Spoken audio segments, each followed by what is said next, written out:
Well, everyone, welcome to this book chat with Omkari Williams. I am so excited, and as I told her when we got on a little bit earlier, I am totally fangirling.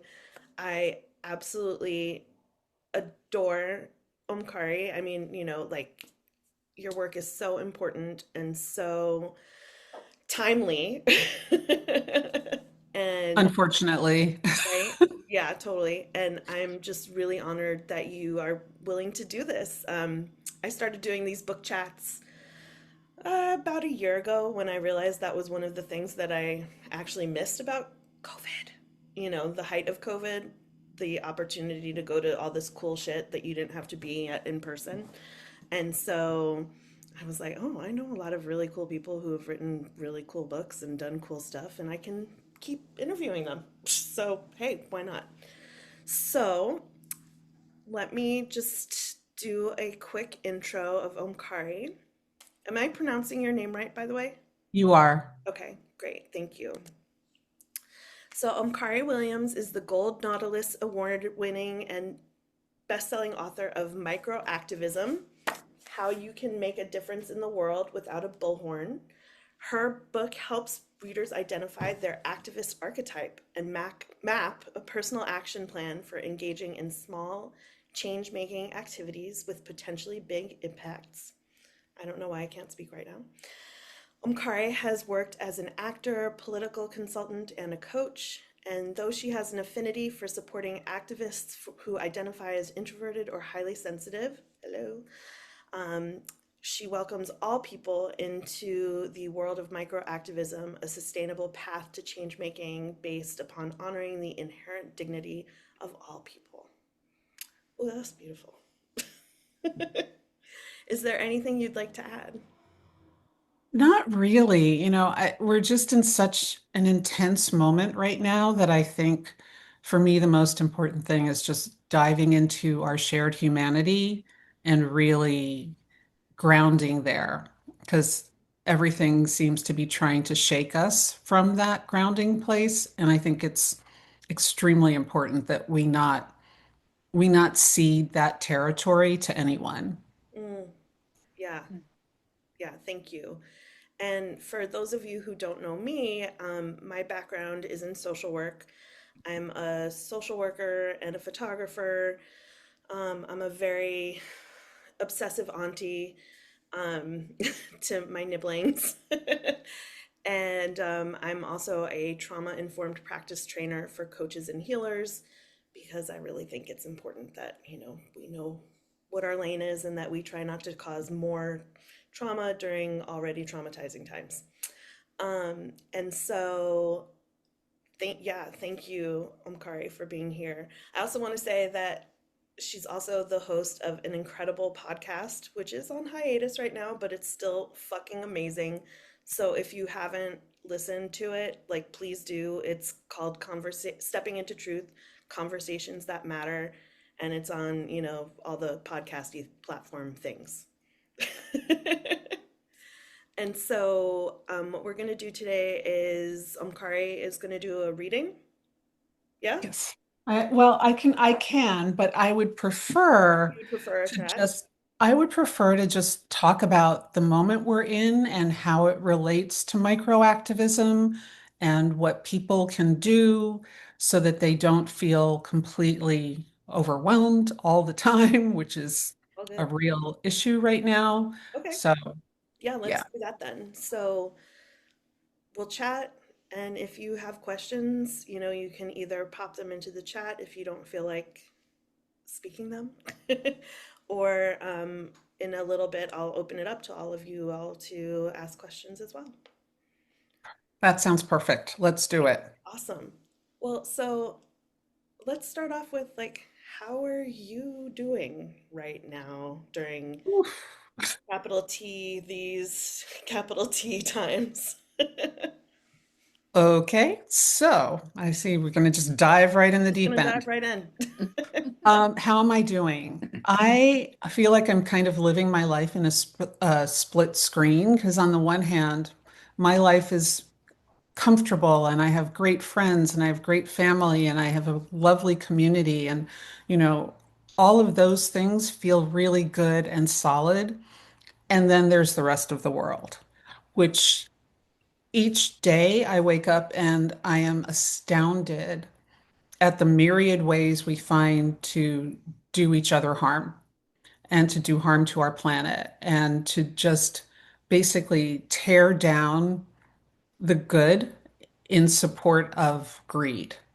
So I find myself really putting a lot of focus on staying stabilized and staying regulated because I also feel very strongly that a lot of what's happening right now, especially in the United States, is with the intention of dysregulating us so that we are not responsive, that we're reactive.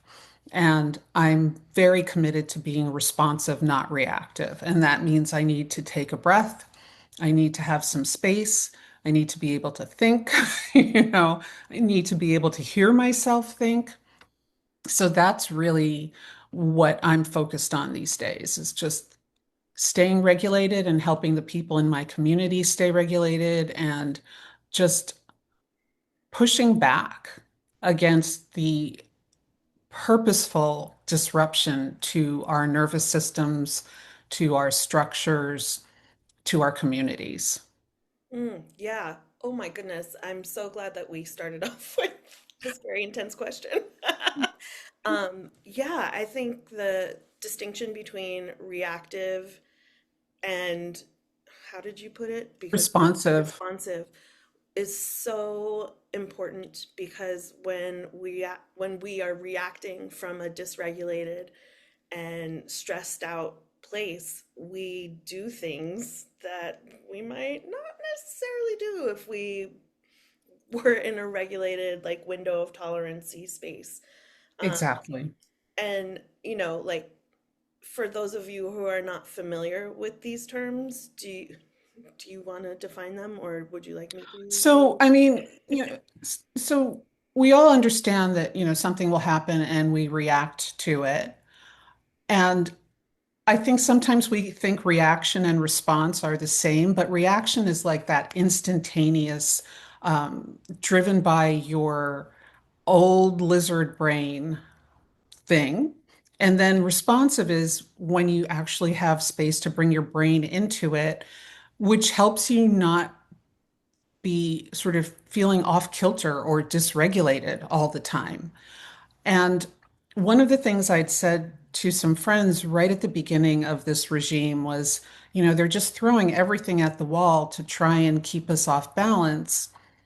I honestly underestimated how many things they could throw at the wall. My imagination was not broad enough to encompass the sheer volume of things they could throw against the wall. And so I found myself at some point feeling like, holy hell, what is happening? And when I got there, I was like, okay, you are completely dysregulated. You need to take a step back. You need to be very intentional about responding, not reacting.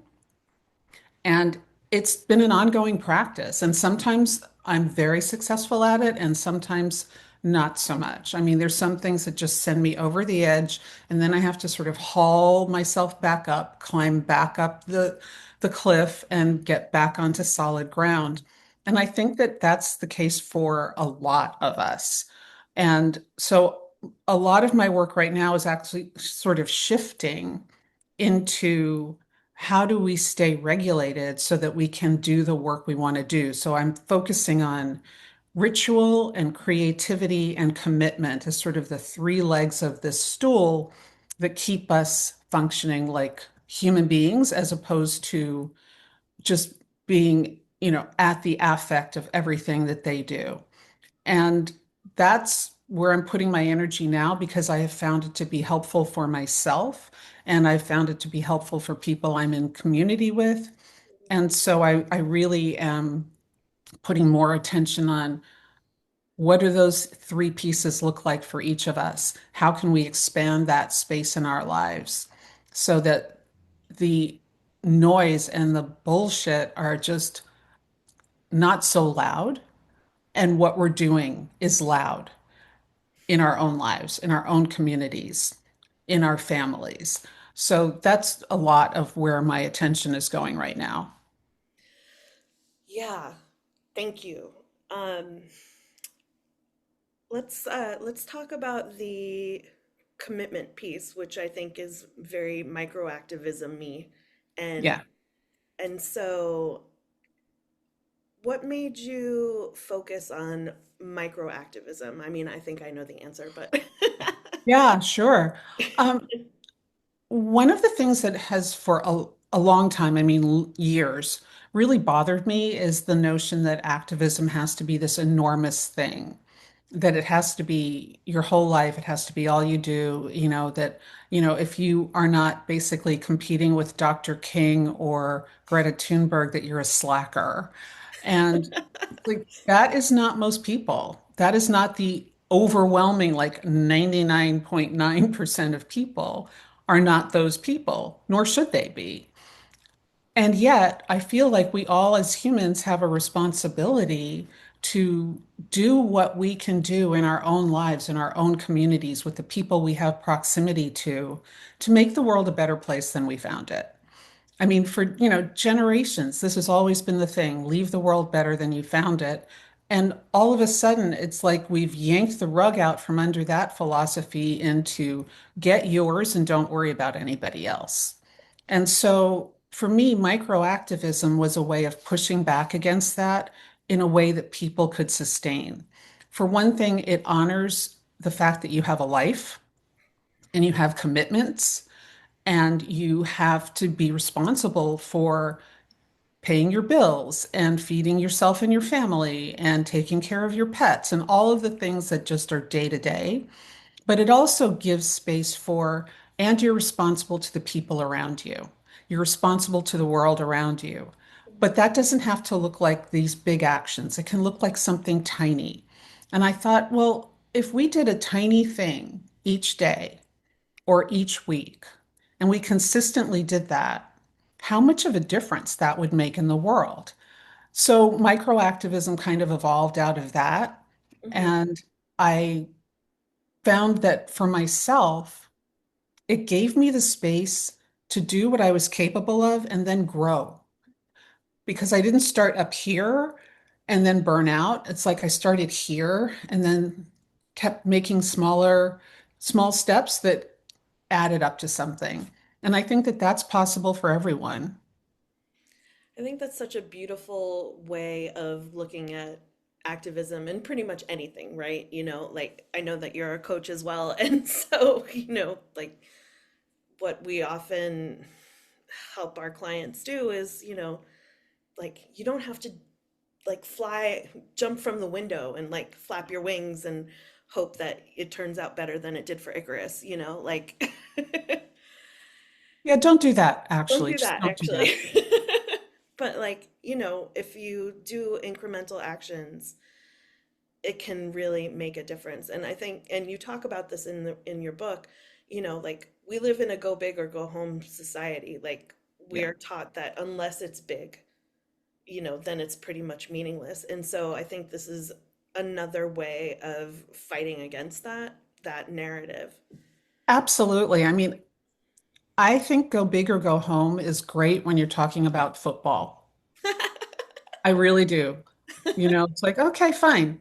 But I don't think it's great when you're talking about life because you're diminishing the contributions of a vast swath of humanity whose contribution may simply be raising excellent children. I Mhm. would be thrilled if people just spent their time raising excellent children as opposed to some of the utter train wrecks that we have walking and running the world right now.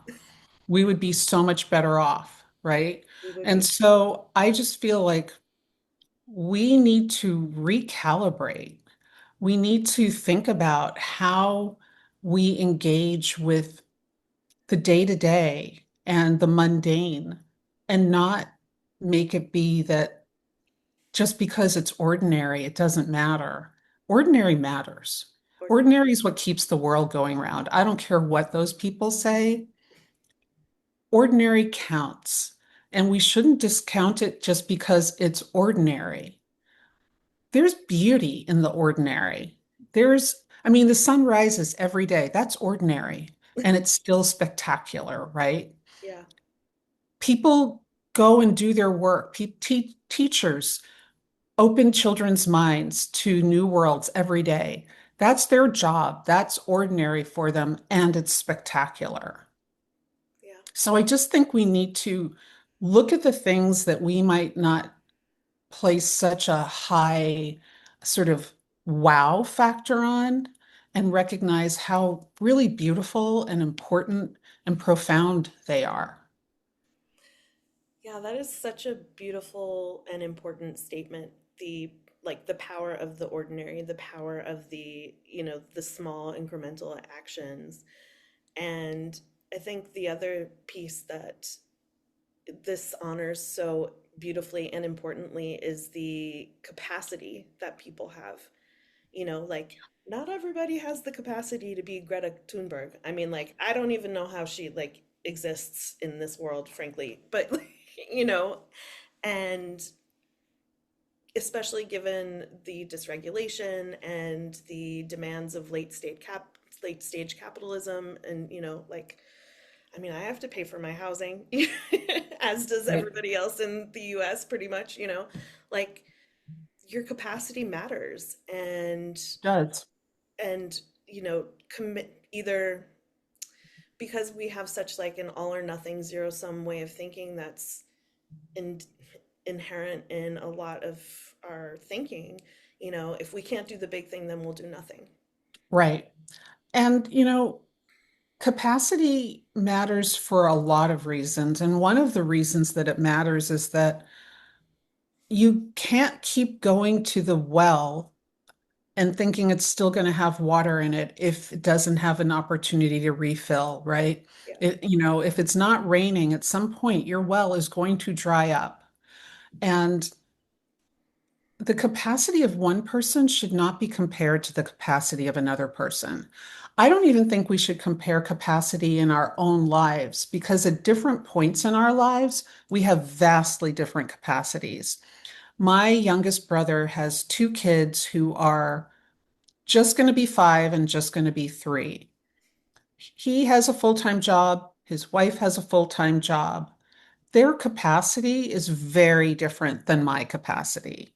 Yeah. And their capacity is They're, very different from what it was 5 years ago. exactly. Their capacity from when they didn't have kids is very different than now. Their capacity when the boys are 10 years older than they are now is going to be very different once again.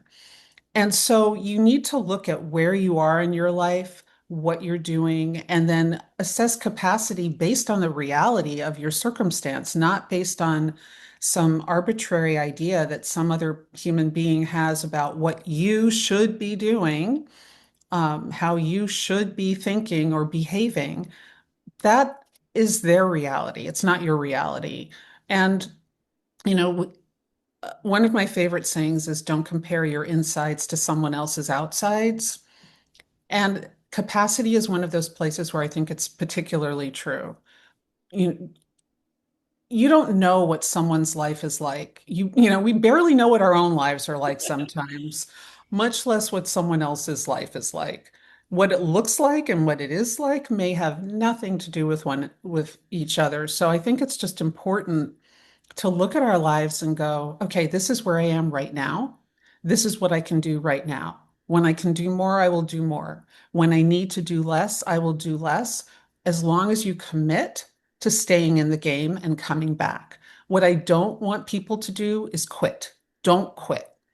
Even if you have to reduce what you're doing, do that. Don't quit.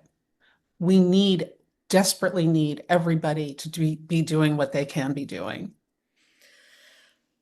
That's such a gentle and tolerant way of looking at things, and that is so rare now. And I just want to really thank you for that. I have come to this the hard way, right? I I'm sure. mean, I am, I'm a Leo, I've Scorpio moon, Scorpio rising. I'm a pretty fiery person by nature.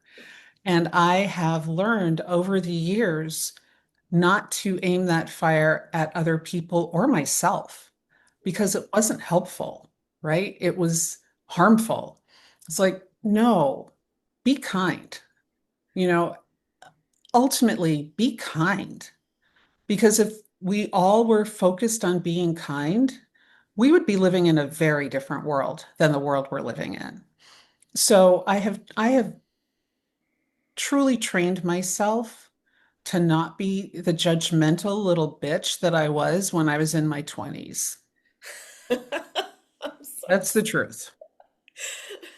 I'm just laughing because I'm like in my early 50s now, and I'm just like, oh yeah, yeah, I was judgmental. I was a Oh, God. judgmental little I bitch. mean, Actually in my 40s, and maybe but yesterday too, but part of the journey of life for most of us is, at some point we were judgmental and horrible, and then we learned some humility through just having our own hard experiences or witnessing someone we loved having a hard experience, and we stopped being so ready to label someone else or ourselves. And, I think that's part of the journey of maturation, which honestly, I feel like the United States is like, as a country, we're like a bunch of teenagers. It's terrible, hormones with feet, basically, and guns.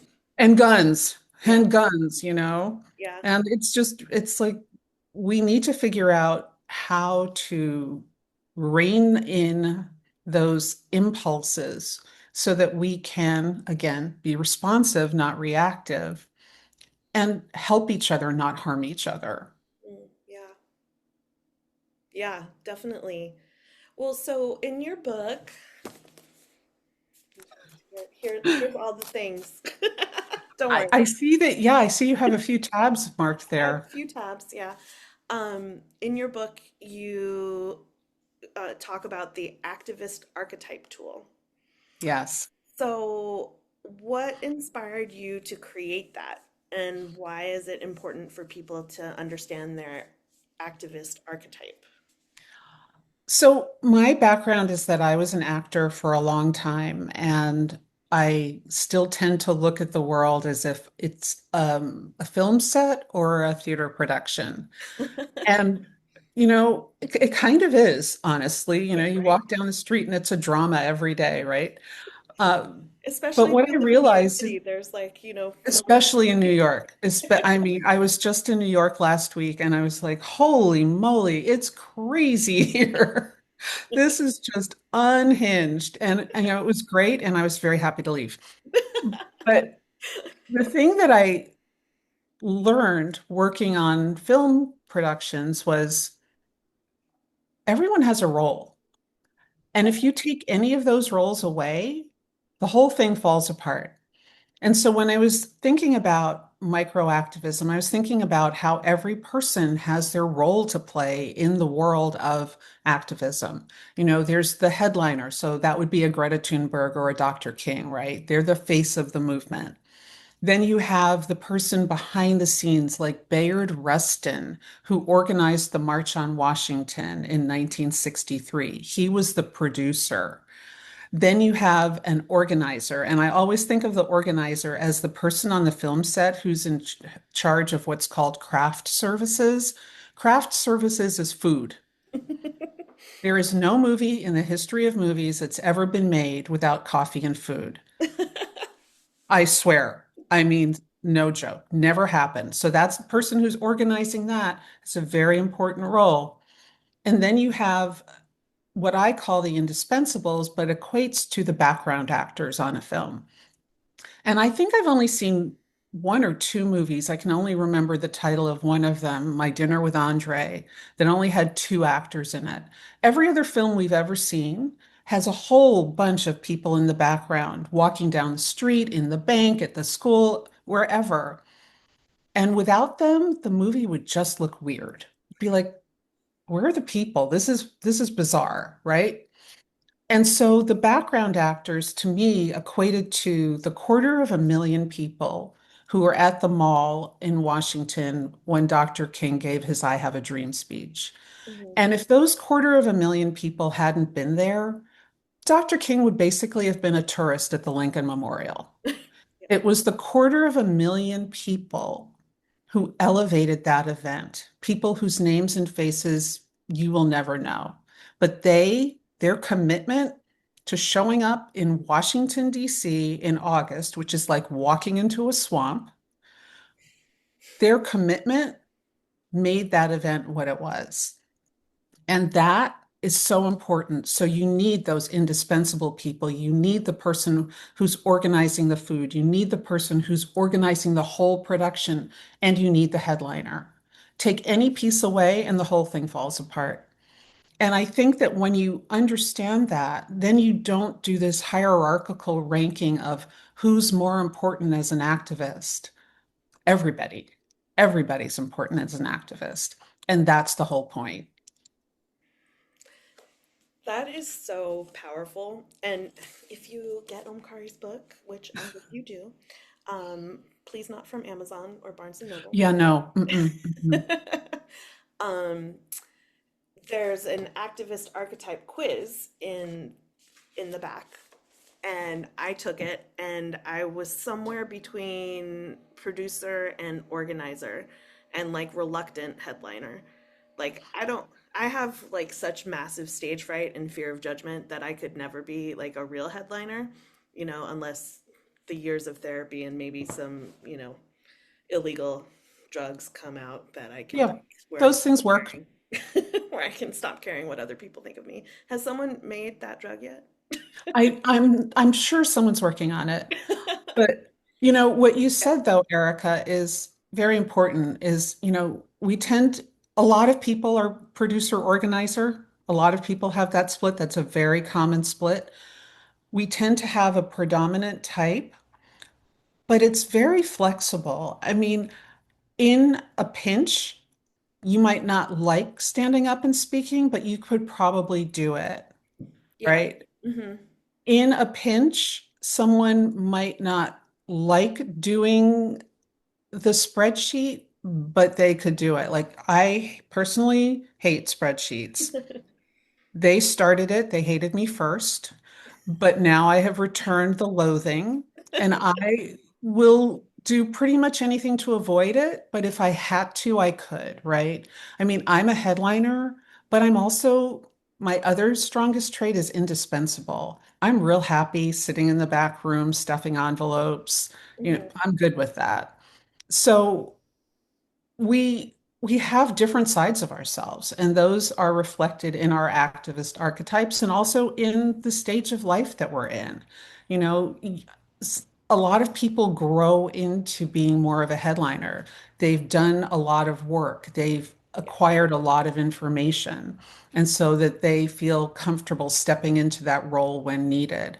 And then on the other end, people who have been headliners for a long time are often really happy to just like fade way into the background and let someone else take center stage. Hmm. And so again, no one role is more important than any other, but it is really important to know where you are so that you're not overextending yourselves, or on the other hand, so you're not actually performing below your capacity. And when I say capacity, I don't mean at the top, I mean in a comfortable range. Like, you could be doing more and you sort of just default out and you're like, but it really would be no skin off my back to do a little bit more. And I think it's important to recognize those sort of dueling feelings and give yourself grace, but also push yourself a little bit when the moment calls for it. And unfortunately, right now, the moment really calls for us stepping up. Yeah, There's a lot to lose. it definitely does. And there's so much in what you're saying here in terms of capacity and like increasing our distress tolerance or our ability to grow. um, the window of tolerance is this concept created by a psychiatrist at UCLA, like, I don't know, a decade ago or something. And it's the window is where is your like optimal emotional zone for existing and dealing with life. Sometimes life is hard, sometimes life is great, and when you're in the window, you can handle the slings and arrows of outrageous fortune without going into your stress responses or becoming dysregulated. So that's like a real quick, that's what the window of tolerance is, right? And, I think like in the pinch, right? In a pinch, we can stretch ourselves and do something that's hard. But I think the beauty of the micro activism and you're figuring out your activist archetype is like, how can you stay in your window of tolerance so you don't like burn out your nervous system? I agree with that with a caveat. Okay. I think that something that has happened in our society over the years is that we've become unwilling to be uncomfortable at Yeah, all. totally. Yeah. Like, discomfort has never killed anybody. No one has ever died of discomfort. And yet people avoid it like the plague. But when you're not willing to be uncomfortable at all, you're basically saying you're not willing to grow, you're not willing to change because growth and change are uncomfortable. And so I think that it's really important for us to expand our window of discomfort as well as our window of tolerance. You know, if you're expanding your window of discomfort, you're expanding your window of tolerance. Yeah. But really looking at where you get uncomfortable and allow that to just shut you down and Hmm. say, you know what, that's a little self-indulgent. I can actually push myself a little bit further here. No one's going to die. No one's bleeding on the floor. It's just a little uncomfortable, kind of like new shoes that need to be broken in. You know, yeah, you might have a small blister, but that's it. And it'll be gone in a day. And then you'll be able to wear these really cute shoes. And isn't that great? And so, cute shoes, political discomfort, cute shoes, social discomfort, a little bit. And you've expanded your possibilities, you've expanded your horizons. And I think we really need to keep that in our awareness because for a lot of people, discomfort is where they just stop. That's not actually okay. Not in this moment. There's too much on the line to let discomfort be the thing that stops you. And also, when you push through discomfort, there's this amazing sense of capacity growing in you. And you're like, wow, I did not know I could do that. And look, I just did that thing. And I And didn't I'm still die. here. Exactly. I didn't die. Yeah. And actually, I'm feeling pretty chuff about how great I was to do that thing. And so I think it's really important to be very honest and confront the places where we get uncomfortable and say, it's okay. This is the thing I'm fighting for is more important than my momentary discomfort. Yeah, absolutely. Thank you so much for, you know, added context. And I think that's also so important for people of privilege. Whether your privilege is race-based, gender-based, class-based, or, an intersection of all of those. It's so important and I'll speak for myself, like I'm a white, cis, relatively privileged economically, although not really, but anyway, like I have a lot of privilege. And for me to shut down because like, oh, I'm uncomfortable, like someone might judge me is like bullshit, honestly. Like it's important for me to acknowledge that that's how I feel, and to be like, okay, there's a part of me, like there's a lot of inner work that needs to take place, right? And that's, valid in this fucked up society that we live in, but it's also like, okay, if there's a part of me that's afraid of this, let me just acknowledge that there are people who like might get shot or detained or whatever, like actual lives on the line in ways that my life is not. So Right. I can be uncomfortable in my privilege and like speak up, you know? Yeah. I mean, I think one of the most truly tragic things about this moment is that people are trying to outlaw the teaching of actual American history because it might make some white children uncomfortable. Oh my God. I mean, so And also we that's should all be uncomfortable about our aspects of our history. No one should be comfortable about slavery or genocide Yeah. or, incarcerating people because of their race or their country of origin. No one should be comfortable with that. That should make you uncomfortable because if it makes you uncomfortable, it means you're a decent human. And that we're willing to just throw that away because some people, it's like we don't want them to be uncomfortable. No, that's not actually what you don't want, but you're reinforcing a really dangerous narrative here about comfort and how that's the highest good.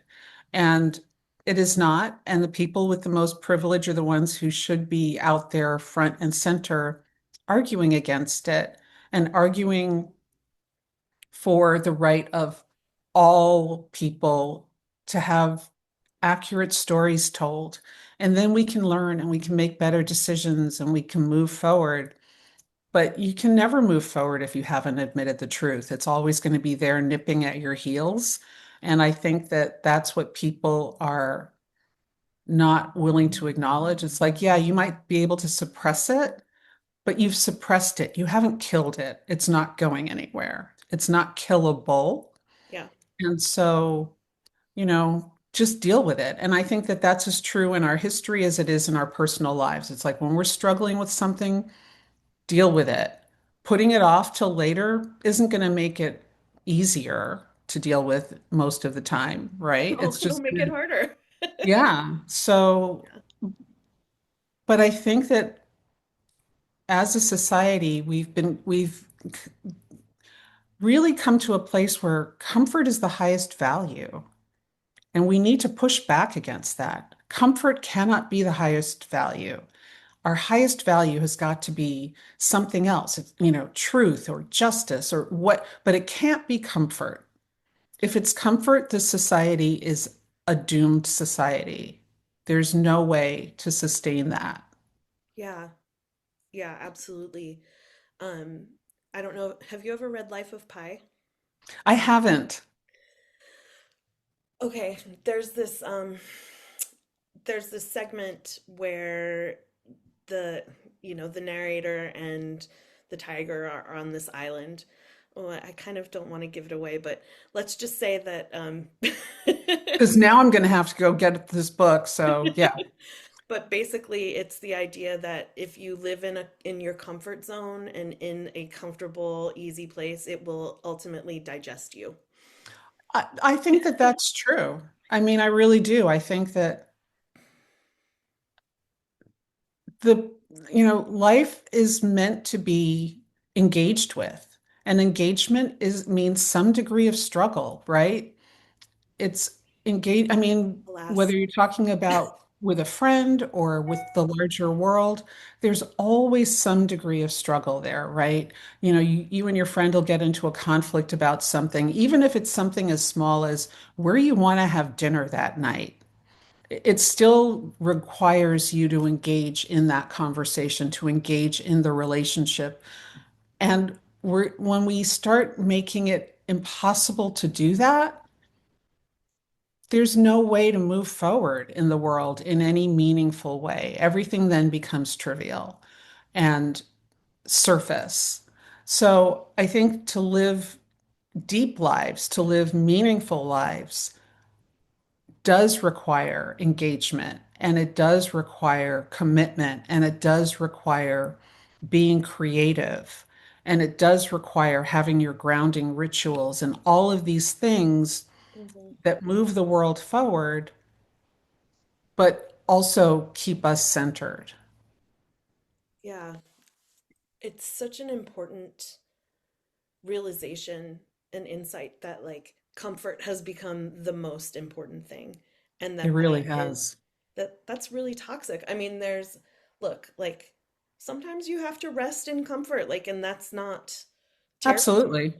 Like sometimes you have to celebrate what you've done and you just have to take a minute to be like, okay, like I'm comfortable right now, like that's okay.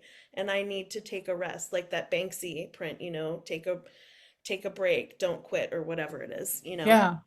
And but then, you kind of have to engage and like maybe do something a little bit difficult and keep growing. I have what I call fancy pajama days. So, I have a couple of pairs of fancy pajamas that I do not sleep in those pajamas. They're the fancy pajamas, you understand. And those are for the days, preferably when it's raining out.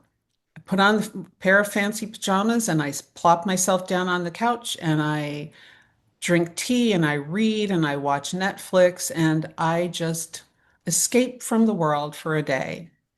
And it's lovely. But I don't live in my fancy pajamas. Those are special days. They're Those are not special. every day, right? And for special days, that's, check out. Absolutely.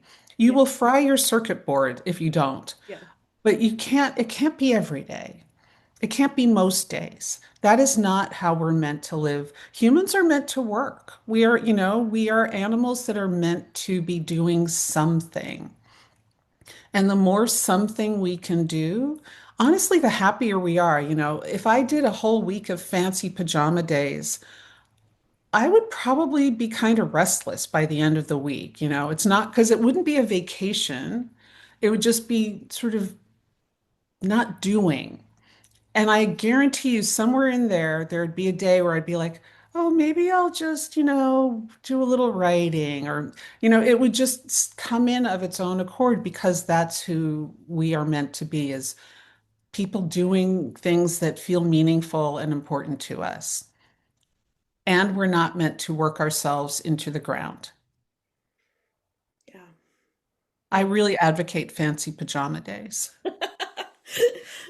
Yeah, during the height of COVID, I organized a little like dress up day, where we all just dressed up in like the most gala-ish or whatever, and we got on Zoom and it was actually really fun. And I put on my red lipstick and, because I'm basically wear makeup maybe twice a year, you know. And Yeah, and that's the equivalent of a fancy pajama day, only when it's a pandemic, is you do the other, because all of us did not get out of our sweats for the entire first year of the pandemic. So, putting on fancy clothes, but just that willingness to feed your soul yeah. from time to time is really important. It helps you stay in the work of activism. It helps you stay a sane, wholesome person.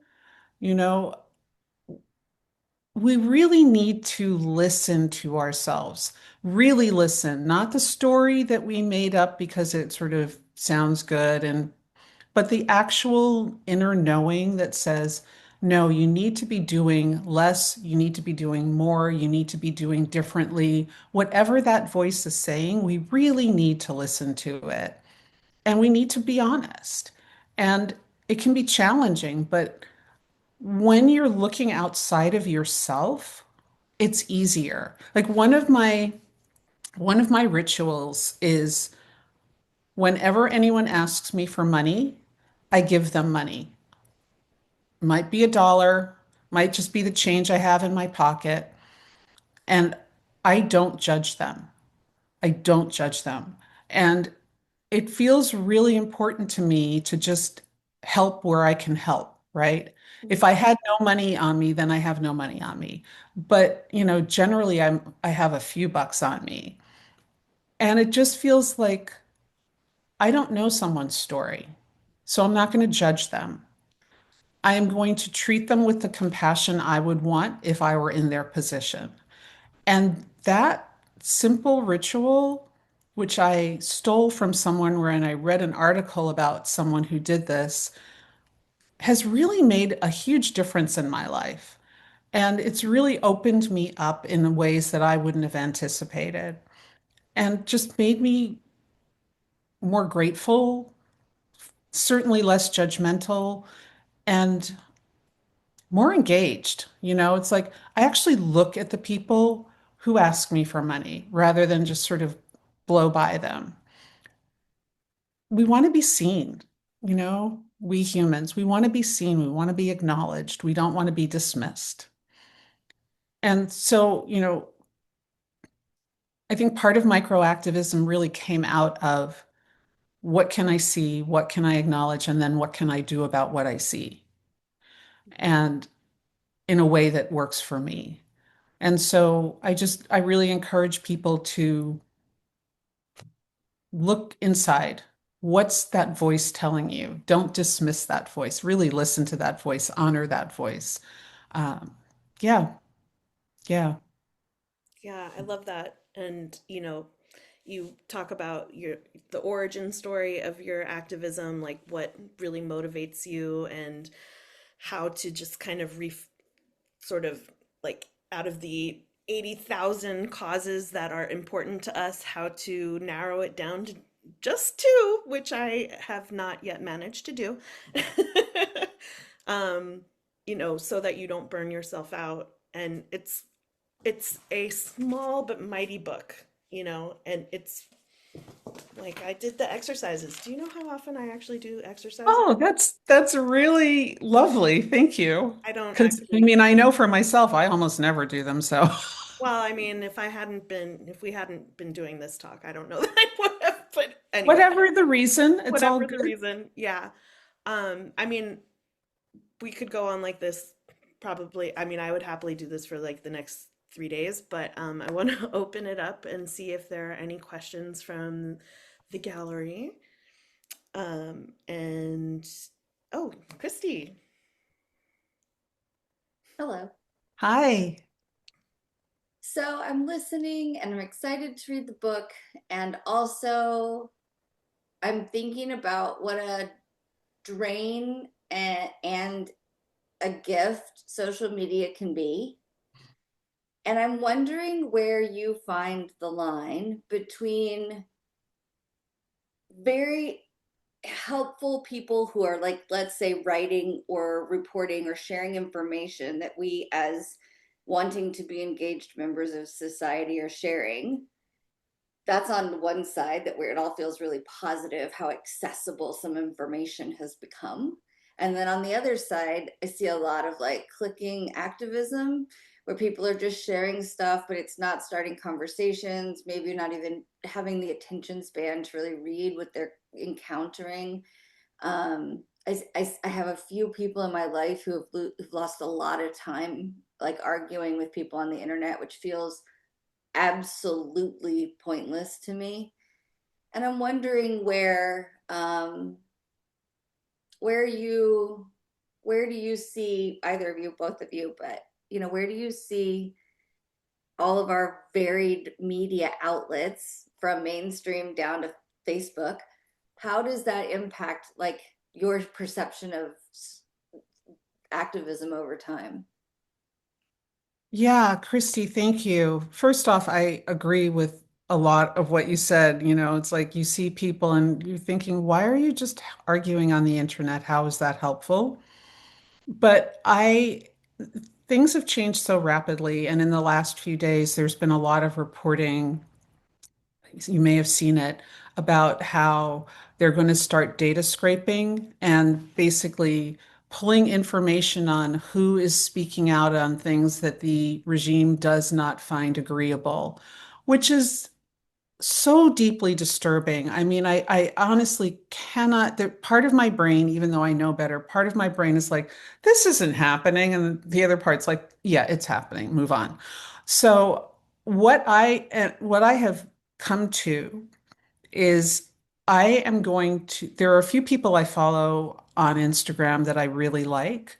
And I realize that the people I follow on Instagram that I really like are also on Substack. So I am going to move off of Instagram and follow the specific people I really like on Substack, partly because I despise Mark Zuckerberg. I despise him. Here is someone with the power to really make a positive difference in the world, and all he's concerned with is making money. And so, yeah, no. And also that you would sell out people to just keep the literal insane people in Washington happy is abhorrent to me. So over the next little while, I'm going to just move myself off Instagram entirely. And if people want to engage with me, they're going to have to sign up for my newsletter or different things. That's how I'm going to communicate with people is via email. And I'm the kind of person who, if you write me an email, I will answer you. So why not move off of this poisoned at this point platform that is going to allow people to be more easily targeted, which is honestly the last thing we need. So that's what I'm going to do. And I've been thinking about this a lot over the last few days. It was like, because I've had a love, well, I mean, I've had a hate relationship with social media for a long time, but I still sort of casually engaged in it. And now I'm like, no, this is getting dangerous for people, and I'm not going to participate in that. Perfect. Okay. Thank you. I'm making similar shifts. Just wrestling a bit with what it looks like for my business. And that's real and that is hard. And one of the things I am going to do and suggest that you do is engage the people who follow you, engage the people you work with, and ask them to um, really help support you.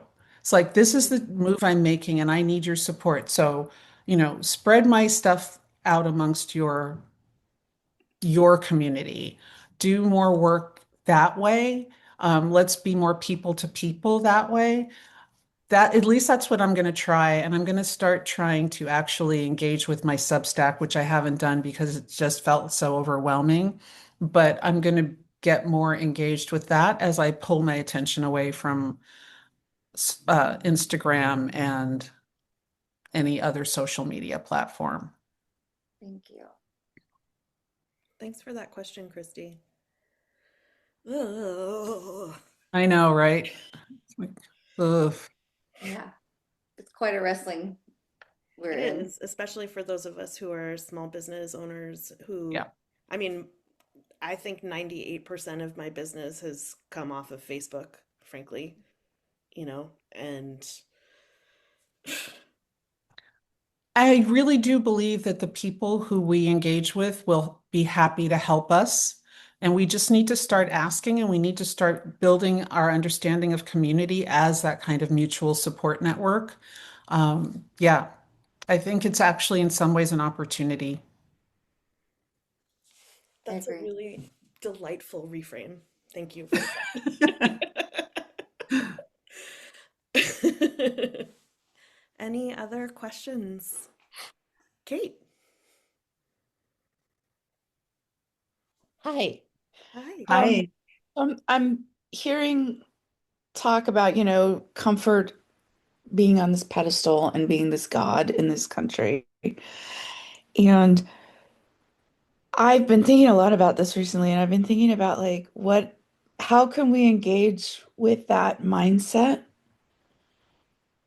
like from within?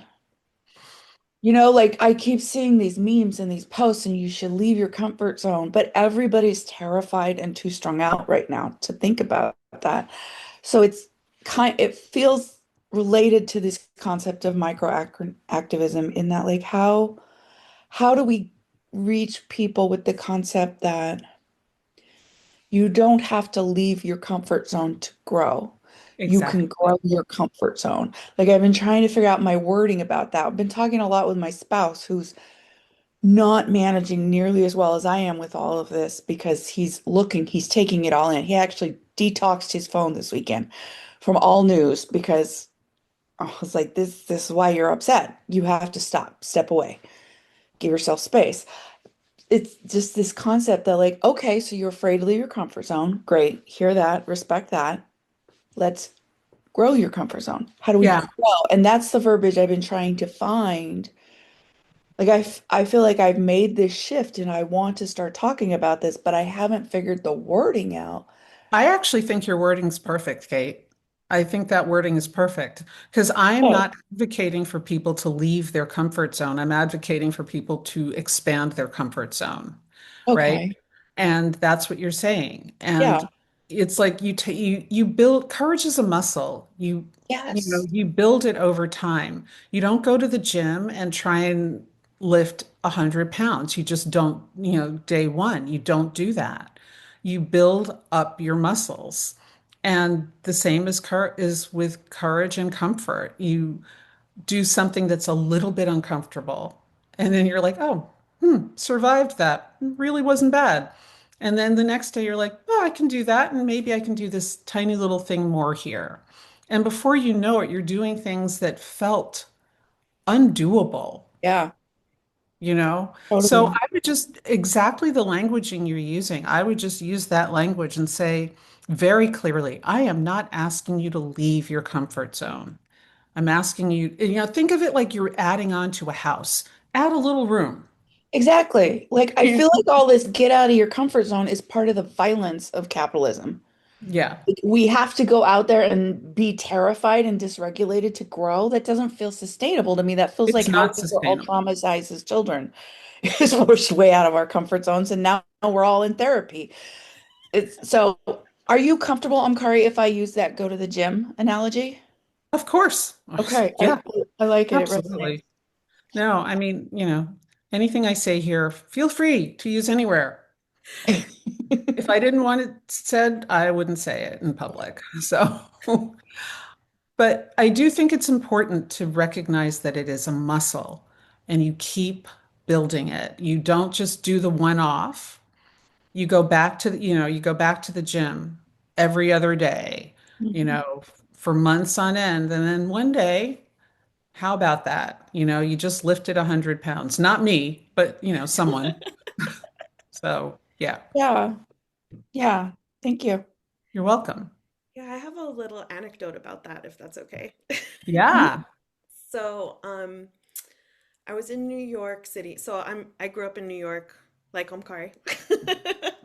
Um, and but now I live in Boise, Idaho, don't ask. And so I was in New York earlier this year for one of the, many protests. And I went with my mom, who lives part of the time in New York. And we were, marching down the street with, thousands of other people, and someone had a bullhorn. And I, in the past, would not have been like the give me the bullhorn kind of person. I want to start some chants. And because I don't like to, be seen, which is challenging for a business owner.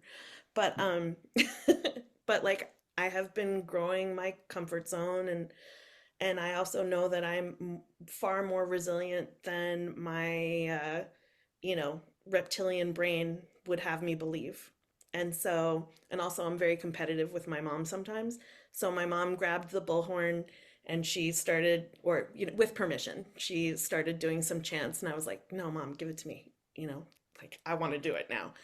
And just wondering when I'll ever grow out of that, but And so I, started leading some chants with the bullhorn, which, like, 5, 10 years ago, I don't know that I would have done. I mean, I might have in the pinch, right? But it would have been if someone had asked me, but I wouldn't have been like, oh, let me do it.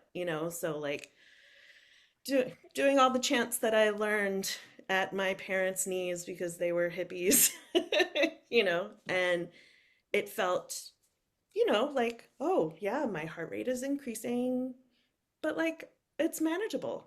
It's totally manageable. Like I'm not gonna die. And I am actually, like, if you think of your comfort zone as like a box, right? Like I'm actually supported by people in a little box around me, because there was my mom and there were some people that we ran into that we knew because New York, and like there was an actual structure of people who were helping me and supporting me. And so like my comfort zone actually visibly grew, which was very cool. And now I'm like, ooh, give me that bullhorn. Although you don't need one, as the subtitle on Omkari's book says. Yeah. I hope that's helpful. Yeah. Um, so it's, we've been doing this for an hour. I want to check in to see if there are any more questions, and I want to be respectful of everybody's time. Um, um, are there any further questions? Um, would it be okay, Omkari, if I sent your email, or should people just Yeah, no, that's great. contact you through your website? Yeah, send them to my website, actually. Okay. That's best. Yeah. Okay. Awesome. And I just want to say thank you to the people who took time out of their day to be here for this conversation. I know it sounds a bit daft, but I am actually really hopeful in a lot of ways because what I see is people stepping up in ways they never would have in the past. And that that really gives me hope. And I just want to thank you and say, keep spreading the word, keep having the conversations, keep taking care of your community, keep taking care of yourselves. Yes, ditto, or as we did in college, like the knock for Yeah. agreement. Um, thank you so much for your time and for your brilliance and your wisdom. Omkari, I'm so grateful. Um, please, if you have the opportunity to go get the book, there is a link in the email that I'll send out with access to the recording. And it is an affiliate link, but like I'll take the support if you want, and then I'll buy Omkari a coffee or dinner the next time I'm on the East Coast. But please get the book and subscribe to her Substack because Actually, subscribe to my newsletter oh, first. I'm newsletter. still working on the Substack. Okay, newsletter then. And all that info will be on the website, which I will also include. Um, Yeah. Let me just say again, I really would love it if you buy the book not from Amazon. Not Not from Amazon. Oh yeah, the link in the email is not Amazon. It's great. Yeah, bookshop.org or yeah, your that's what local it is. bookseller will get it for you. Anyone, and actually, if you wait a little, like a week, my book birthday is coming up this month. And so my publisher is giving me a discount code and I will be posting that. So, Oh, awesome. And also, if you have a bookshop.org affiliate link, feel free to send it to me and I'll put that in the okay, we'll use that cool. one. Yeah. Um, so thank you to everybody who came, and Yeah. thank you to Omkari for your brilliance and your genius. And go forth, take the archetype quiz, and do some micro activism actions. And I'm sure I can't speak for you, Omkari, but I would love to know what you do because it inspires me to see what other people do. And you know, we all gotta do our parts, right?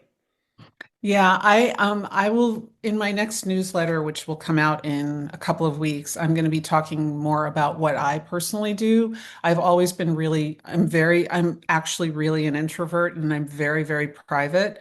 And I'm realizing that in this moment, I actually need to be sharing more of myself and what I'm doing in the world. So I am committed to doing that. So yeah, yeah. I mean, being a headliner does not make you an extrovert. Oh my gosh, that is so true. It's It very exhausting sometimes. it does not make you an extrovert. And I appreciate again the time everyone's taken. And Eryka, thank you so much for just making this happen. And I appreciate that. I really do. It's been fun. It's been so much fun. Thank you, Yeah. everybody.